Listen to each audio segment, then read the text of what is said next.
So what's going on, guys? I am Black Ops Amazing. Welcome back to another video where we have just had the cinematic cutscene for one of the Black Ops 6 Zombies maps, Terminus. So what we're going to do is break it down, go over everything that we see in this trailer, all of the new and old returning characters. There's so much juicy information to get into. So first, just in case you haven't seen it, I'm going to play it for you. If you have, then there's a timestamp you can skip to on screen or in the description. But this is it. 7,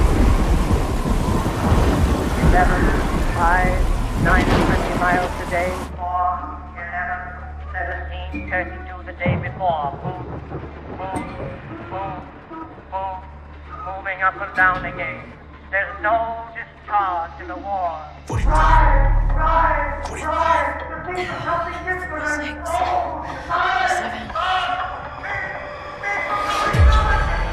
Scheiße, I cannot take this anymore.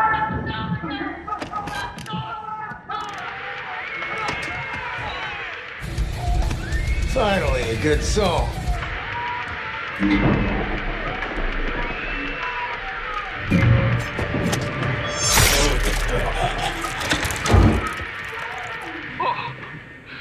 Thank goodness.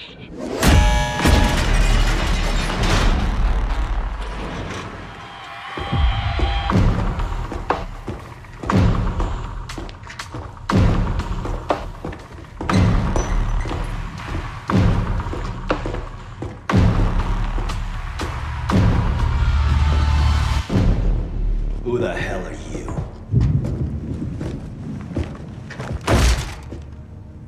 This is Maya. She's with me. Breaking you out was my plan, so you're welcome. Heck, you sick son of a bitch! You're supposed to be dead. Relax, Major Carver. All of us here have a common enemy. The guy who locked you up. The guy who stole my life's work. Edward Richtofen. What do you say we find him and kill him? Huh?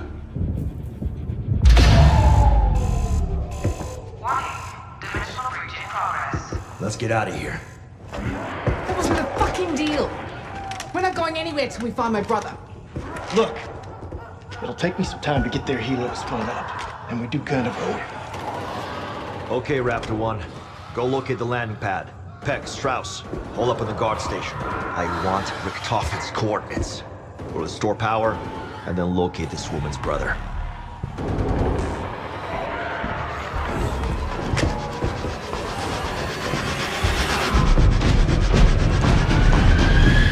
So as you've just seen, so much is revealed in this intro cutscene. It's difficult to know where to start, but the best place would be at the beginning of the trailer, which takes place 5 years after the ending of Cold War, when these characters, Weaver, Strauss, Carver, Gray, and Stony Maddox, or Raptor 1, who is the helicopter pilot that extracts you every time you escape at the end of a game, the whole Requiem team was sent to this prison by the director, who is Edward Richtofen. And so the intro cutscene kicks off 5 years later, where we see these characters have gone through significant mental and physical changes, because 3 years prior to this, Richtofen hired an interrogator called Ernest Duffer. That is the person that we see sitting on this chair, controlling the audio in the prison, mentally torturing the characters. And so over the 3 years that he's been interrogating them, they are no longer mentally and physically the same people they once were. Elizabeth Gray is no longer the meek and somewhat naive scientist who was once thrilled to be invited to work with Requiem and was somewhat blinded to the realities of the Dark Ether. We know at the end of Cold War, Gray was kind of broken already because she had lost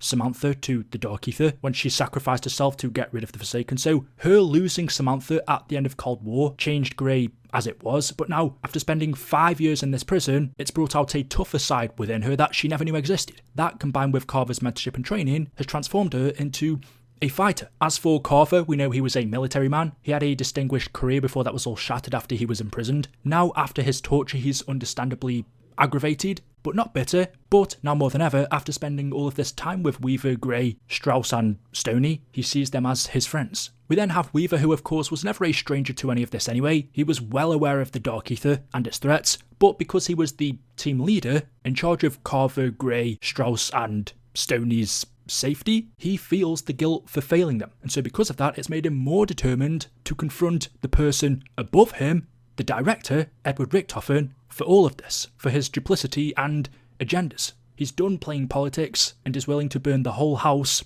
no pun intended, to expose the corruption that has led to them being imprisoned here. And our other main character, Dr. Strauss, he has obviously changed the most out of any of them from his time spent here. The strain and intense interrogations has clearly got to him, not to mention his age. We see him going crazy, he's got an erratic personality, whereas before that in Cold War he was very calm, but now because of his physical well-being and his own sanity, he is deeply relying on his teammates. So as you can see, over the 5 years that they've spent here, having been interrogated by the prison's interrogator Ernest Duffer, all of these characters have changed. They're no longer the same people. And so in the intro we see Dr. Peck and a new character called Maya Aguinaldo travel to the prison. Maya kills the interrogator, they break them out of their cells. We see lots of really interesting carvings on Weaver's cell wall, which we'll get into in just a minute, including the name Richtofen. But yeah, Maya and Peck free all of the characters. They ask who she is because they've never seen her before. Peck then walks out of the dark with his hood up,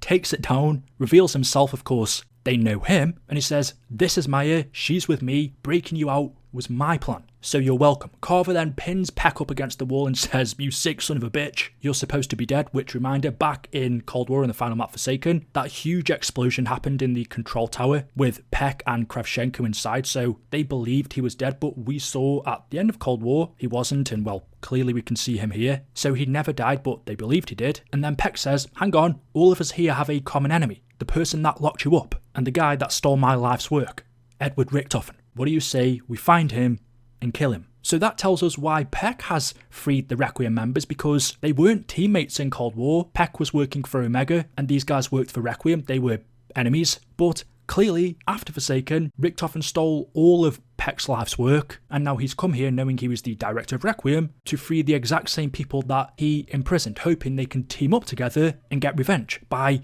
killing Richtofen. They all share a common goal of wanting to know why Richtofen has done what he's done. Why did he betray the members of Requiem? Why did he steal Peck's work? They want to find out what his reasoning is for all of this, and more importantly, kill him. We then see the facility goes into lockdown, a zombie outbreak happens, everybody gears up. Maya says to Peck, "Hang on, that wasn't the deal. The reason I came here wasn't to get revenge for killing this Edward Richtofen person. I helped you get to Terminus Island to free my brother." So whoever Maya's brother is, we don't see him here, he should be imprisoned somewhere on the island. We don't know who he is. Could it potentially be someone we've seen before or someone we know? Maybe, maybe not. And so what they're doing now as a team is first locating Richtofen's coordinates, finding Maya's brother, and then escaping Terminus Island alive. And at the same time, they're quite suspicious because as soon as they break out, a zombie outbreak happens at the prison. That's very odd timing, so clearly something suspicious has gone on there as well. But yeah, that explains the storyline of the cutscene and the beginning of Black Ops 6 Zombies. We know there is also another map, which is Liberty Falls. We don't know too much about that one yet. However, the most interesting part of this trailer is what we see on Weaver's cell walls, the carvings and drawings that he's done over his 5 years imprisonment here. On the wall behind him are two guns with a load of tally marks below them. I can't read whatever that writing is. I'm assuming it's Russian, just using Google Translate. On this side it says, "I'm getting tired," and on the right, "To your enemies." And then on the wall in front of him, there's a load more tally marks everywhere. Up the top left in red, it says, "I will have no dreams in something." I can't make the rest of that out. There is the word Requiem, Versermius Mortem, I think that's how you say it, which is Latin for "we shall have conquered death," which is also the Requiem logo. A bunch of numbers down the bottom left, which look like maybe 151132 or 82. I'm not sure. Here, it looks like he's scribbled the name Harry, perhaps, but the one that we can make out is right in the center is the name Richtofen. Now this is super interesting because, as we see at the end of the trailer, when Peck says he's here to get revenge for what Edward Richtofen has done to him, and they can also get revenge as well for him locking him here, you can see nobody's surprised. No one's like, "Hang on, who is Richtofen?" So at this point, all of the members of Requiem are aware as to who Edward Richtofen is, meaning his name carved out in Weaver's wall isn't just a random name that he's heard, and he's like, "Richtofen, Richtofen, who is this? Who is this Richtofen person that's imprisoned me here? Or what has he got to do with all of this?" Weaver, Carver, Gray and Strauss, and Raptor 1, I keep forgetting about him, all know who Edward Richtofen is, which intrigues me because at the end of Cold War, they didn't, right? They only ever referred to him as the director. Edward Richtofen's name wasn't mentioned once by any of these characters in Cold War, which is weird, especially on Weaver's part, because we know the director picked Weaver to work for him. It seemed like Weaver was pretty fond, yet skeptical of the director. However, the two had never met, and it seemed like Weaver didn't even know his name. So now in Black Ops 6 Zombies, he clearly knows his name. At what point did he find out that this Edward Richtofen person, the director, was the one behind all of this? Because surely if he was imprisoned here for 5 years, there would have been no way for him to learn this information, unless it was via the interrogator, Ernest Duffer. And this also confirms, although we already knew it, that Richtofen is still very much alive. And I can't wait to see what he's got up his sleeves next, and if these characters really will end up killing him. So there we go. Let me know your thoughts in the comment section below. As always, hopefully you've enjoyed the video today. As you just saw, there will be another gameplay trailer on the 8th, so stay tuned on the channel. Make sure you are subbed, let me know your thoughts, drop a like rating, and I will see you in the next one. Until then, goodbye.